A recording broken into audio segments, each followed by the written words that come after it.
वैसे तो लोकसभा का कार्यकाल 5 साल के लिए होता है, लेकिन उत्तर प्रदेश के कई ऐसे नवनिर्वाचित सांसद हैं जिनकी सांसदी पर खतरा मंडरा रहा है। यानी कि अगले 5 साल तक सांसद रह पाएंगे या फिर नहीं रह पाएंगे, बीच में उनकी सांसदी चली जाएगी, ये कहा नहीं जा सकता। इसकी आशंका है कि अपनी सांसदी बीच में ही छोड़ दें या फिर उनसे छीन ली जाए। आखिरकार क्यों ऐसा होगा, किन परिस्थितियों में होगा, किन नेताओं के साथ ऐसा हो सकता है, आपको इस रिपोर्ट में डिटेल में बताते हैं। उत्तर प्रदेश के कई ऐसे नेता हैं जिनकी नई सांसदी पर खतरा मंडरा रहा है। यानी कि आशंका यह है कि अगले 5 साल का कार्यकाल पूरा न कर सके। ऐसा इसलिए क्योंकि नेताओं पर तमाम मुकदमे चल रहे हैं। मतलब यह है कि अब इनका भविष्य अदालती फैसलों पर निर्भर करता है। अगर अगले 5 साल के दौरान कभी भी इन्हें किसी भी मुकदमे में 2 या 2 साल से ज्यादा की सजा मिल जाती है तो इनकी सांसद सदस्यता जा सकती है। खास बात यह है कि ऐसे सांसद जिन पर आरोप तय हो चुके हैं ज्यादातर विपक्ष के ही हैं। इस लिस्ट में पहला नाम गाजीपुर से चुनाव जीते अफजल अंसारी का है। नामांकन से मतदान के बीच भी कई बार उनका नाम उछलता रहा। हाई कोर्ट में उनके मामले में सुनवाई को लेकर खबरें आती रहीं। इसी ऊहापोह में अफजल अंसारी ने अपनी बेटी का भी पर्चा दाखिल करवा दिया। हालांकि अफजल अंसारी की उम्मीदवारी पर कोई संकट नहीं आया, वो चुनाव भी जीत गए। आपको बता दें कि मुख्तार अंसारी के बड़े भाई अफजल अंसारी पर 5 आपराधिक मामले चल रहे हैं। गैंगस्टर एक्ट के एक केस में उन्हें 4 साल की सजा भी हो चुकी है। इसी मामले को लेकर उनकी संसद की सदस्यता भी चली गई थी, जिस पर अपील में उन्हें सुप्रीम कोर्ट से राहत मिली और सदस्यता जैसे तैसे बच गई।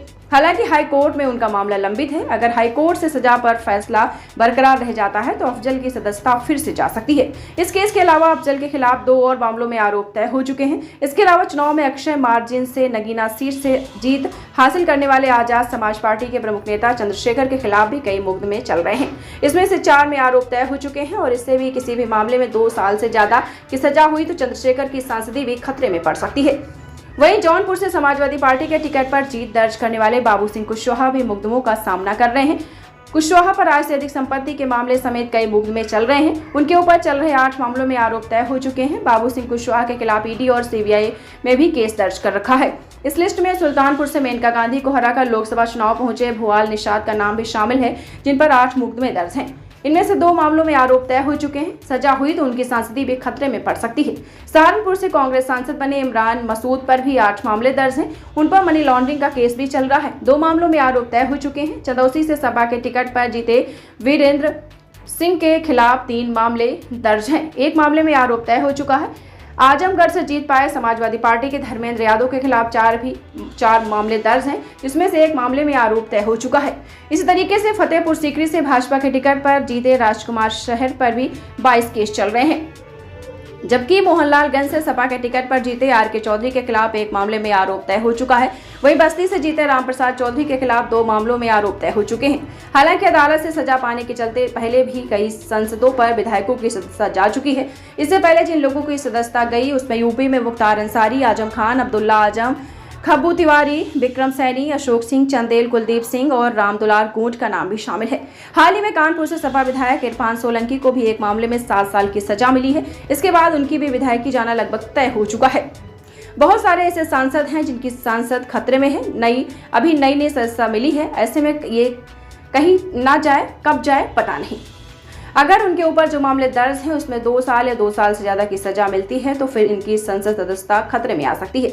उसके पास उस पर फैसला हो सकता है। आपने पिछली बार देखा होगा कि राहुल गांधी के एक मामले में 2 साल की इनको सजा मिली थी और उसके बाद इनकी संसद सदस्यता चली गई थी, जिसके बाद सुप्रीम कोर्ट तक गए, वहां से राहत मिली। हालांकि उसके बाद चुनाव हुआ, उसके बाद वो वायनाड चुनाव जीते, रायबरेली से लड़े थे, फिर से जीते, तमाम परिस्थितियां हुई। लेकिन इस बार उत्तर प्रदेश के कई ऐसे नाम हैं जिनके ऊपर तमाम मुकदमे चल रहे हैं और इन मुकदमों में अगर उनको सजा होती है, क्योंकि नियम ये कहता है कि 2 साल या 2 साल से अधिक की सजा हुई तो फिर संसद सदस्यता जा सकती है, छीनी जा सकती है। तो अगर कुछ ऐसा होता है तो अदालत तय करेगी कि इतने साल की सजा हुई है और उसके बाद संसद में तय होगा। तो स्पीकर वो तय करेंगे कि आपको रहना चाहिए यहाँ पर, फिर नहीं रहना चाहिए। फिलहाल के लिए हमने आपको लिस्ट बताई। रिपोर्ट कैसे लगी हमें कमेंट करके ज़रूर बताएं। अगर आपने अभी तक हमारे चैनल को सब्सक्राइब नहीं किया तो सब्सक्राइब करें और देखते रहें FSC न्यूज़। तो हमारे साथ देखते रहिए फाइट अगेंस्ट क्रिमिनल चैनल और पढ़ते रहिए fight against criminal daily newspaper. आज की खबर में बस इतना ही। वीडियो को लाइक करें और चैनल को सब्सक्राइब कर ले, जिससे आने वाली वीडियो की नोटिफिकेशन आपको मिलती रहे।